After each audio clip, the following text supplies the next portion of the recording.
PT Matahari Putra Prima Tbk meraih penjualan bersih senilai 7,25 triliun rupiah di sepanjang tahun 2025, tumbuh 1,9% year on year. Meski penjualan bertumbuh, perseroan masih membukukan rugi tahun berjalan sebesar 152,19 miliar rupiah di tahun 2025.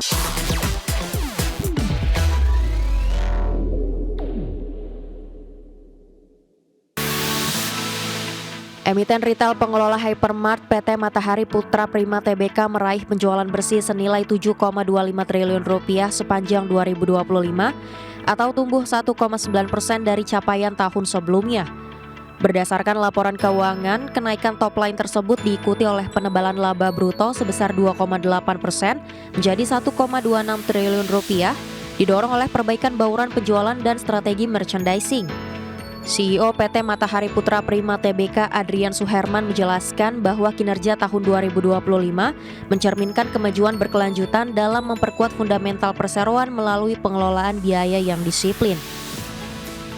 Meskipun pendapatan mengalami pertumbuhan, perseroan mencatatkan laba operasional sebesar 26 miliar rupiah. Perolehan itu terkoreksi 23,1% jika dibandingkan dengan tahun sebelumnya yang mencapai 33 miliar rupiah. Penurunan tersebut dipicu oleh langkah perseroan yang tetap gencar berinvestasi pada inisiatif operasional, inovasi format retail baru, serta penyegaran produk demi memperkuat daya saing jangka panjang. Di sisi lain, perseroan masih mencatatkan rugi tahun berjalan sebesar 152,19 miliar rupiah pada 2025, membengkak dari rugi tahun 2024. Manajemen menyebutkan rugi ini dipengaruhi oleh beban non-operasional, sementara kinerja operasional inti retail diklaim tetap menunjukkan resiliensi. Untuk tahun 2026, perseroan akan fokus pada percepatan strategi berorientasi pelanggan dengan memastikan ketersediaan produk segar dan kebutuhan keluarga dengan harga terjangkau. Berbagai sumber IDX Channel. Ya, masih dari emiten, pemirsa, PT Excel Smart Telecom Sejahtera Tbk menghabiskan belanja modal atau capital expenditure sebesar 11,18 triliun rupiah di sepanjang tahun 2025. Ya, adapun realisasi belanja modal tersebut meningkat 52% secara tahunan dari sebelumnya sebesar 7,38 triliun rupiah pada tahun 2024. Sementara itu untuk tahun 2026, perseroan menganggarkan belanja modal sebesar 15 triliun rupiah. Di sisi lain, perseroan menargetkan pertumbuhan yang sejalan dengan market untuk 2026 dengan pertumbuhan EBITDA sebanyak 2 kali dari pertumbuhan pendapatan dan sinergi merger sebesar 250 juta hingga 300 juta dolar. Manajemen perseroan juga menyatakan merger berhasil merealisasikan sinergi sebesar 250 juta dolar di tahun pertama. Sementara itu sebagai catatan, perseroan melaporkan rugi bersih sebesar 4,42 triliun rupiah pada 2025, berbalik dari laba bersih sebesar 1,81 triliun rupiah pada tahun 2024. Dan masih ke informasi berikutnya, pemirsa, emiten pelayaran PT Pelayaran Nasional Ekalia Purnamasari Tbk atau LP berencana menggelar rights issue dengan menerbitkan maksimal 2,03 miliar saham baru. Ya, aksi koperasi ini akan dimintakan persetujuannya dalam RUU PSLB pada 9 Maret 2026 mendatang. PT Pelayaran Nasional Ekalia Purnamasari Tbk atau LP akan menggelar rapat umum pemegang saham luar biasa pada 9 Maret 2026. Dalam agenda tersebut, perseroan akan meminta persetujuan terkait rencana penambahan modal dengan hak memesan efek terlebih dahulu atau PMHMETD. Melalui aksi ini, LP berencana menerbitkan maksimal 2,03 miliar saham baru dengan nilai nominal Rp100 per lembar. Jumlah tersebut mewakili 27,39% dari modal ditempatkan dan disetor penuh setelah right issue. Manajemen LP menyebut penambahan modal dari saham portable ini diharapkan dapat memperkuat struktur permodalan perseroan. Selain itu, langkah ini juga untuk mendukung kinerja operasional melalui ekspansi dan diversifikasi usaha, sehingga memberikan nilai tambah korporat dan meningkatkan pendapatan secara konsolidasi. Sementara itu, dana hasil right issue setelah dikurangi biaya emisi akan digunakan untuk kebutuhan likuiditas umum, belanja modal, dan modal kerja, termasuk untuk mendukung kegiatan diversifikasi, ekspansi, investasi, serta kegiatan penunjang lainnya. LP juga akan mengajukan pernyataan pendaftaran kepada Otoritas Jasa Keuangan setelah mendapat persetujuan pemegang saham dengan target pernyataan efektif tidak lebih dari 12 bulan sesuai ketentuan POJK yang berlaku. Berbagai sumber IDX Channel.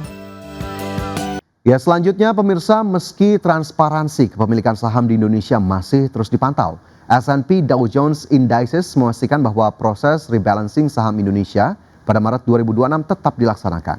Langkah ini membuat S&P mengambil posisi yang berbeda dibandingkan MSCI dan FTSE Russell yang justru meningkatkan pengawasan terhadap pasar saham Indonesia. S&P Dow Jones Indices menyatakan tetap memantau perkembangan terkait transparansi kepemilikan saham di Indonesia, namun memastikan proses peninjauan dan penyesuaian indeks kuartalan pada Maret 2026 tetap dilaksanakan sesuai jadwal. Dalam pernyataannya, S&P DJI menyebutkan bahwa mereka memperhatikan dinamika terbaru, termasuk pedoman baru dari Bursa Efek Indonesia. Meski demikian, rebalancing akan tetap dilakukan berdasarkan prosedur standar dan metodologi yang berlaku saat ini. Langkah ini membuat S&P mengambil posisi berbeda dibandingkan pesaingnya yakni MSCI dan FTSE Russell yang justru meningkatkan pengawasan terhadap pasar saham Indonesia. Kekhawatiran utama muncul dari struktur kepemilikan yang terkonsentrasi dan kurang transparan sehingga berpotensi melebih-lebihkan angka free float. Adapun pada 9 Februari lalu, FTSE Russell mengumumkan penundaan tinjauan indeks Indonesia yang sedianya dilakukan pada Maret. Keputusan tersebut diambil dengan alasan potensi lonjakan arus keluar dana yang merugikan serta ketidakpastian terkait porsi saham publik. Evaluasi lanjutan dijadwalkan pada Juni. Sebelumnya MSCI juga menyoroti isu aksesibilitas dan kelayakan investasi yang akan dikaji hingga Mei. Peringatan tersebut sempat memicu aksi jual besar-besaran di pasar saham Indonesia yang tercatat sebagai salah satu yang terbesar dalam hampir 3 dekade terakhir di kawasan Asia Tenggara. Berbagai sumber IDX Channel. Ya, selanjutnya dari bursa global, pemirsa, indeks saham Amerika Serikat berhasil mencatatkan sedikit kenaikan pada perdagangan Selasa setelah berjuang di awal perdagangan karena saham-saham teknologi pulih dari titik terendah sebelumnya. Kekhawatiran tentang kecerdasan buatan atau AI yang mengganggu model bisnis telah memicu aksi jual pada pekan sebelumnya, menyebabkan 3 indeks utama Wall Street mencatat penurunan mingguan terbesar sejak pertengahan November. Ya, berdasarkan data perdagangan pada perdagangan Selasa, indeks Dow Jones Industrial Average menguat 0,07% ke level 49.533. Indeks S&P 500 menguat 0,1% ke posisi 6.843 dan indeks Nasdaq Composite naik 0,14% ke level 22.578. Sementara itu dari Eropa, pemirsa, bursa ekuitas Eropa berakhir di zona hijau didorong kenaikan saham sektor keuangan dan kesehatan di tengah pelaku pasar mencermati perkembangan negosiasi geopolitik serta dampak potensi disrupsi AI terhadap model bisnis perusahaan. Indeks Stoxx 600 ditutup naik 0,45% ke level 621,29. DAX Jerman menguat 0,8% ke posisi 24.998 dan indeks FTSE 100 Inggris meningkat 0,79% ke level 10.556.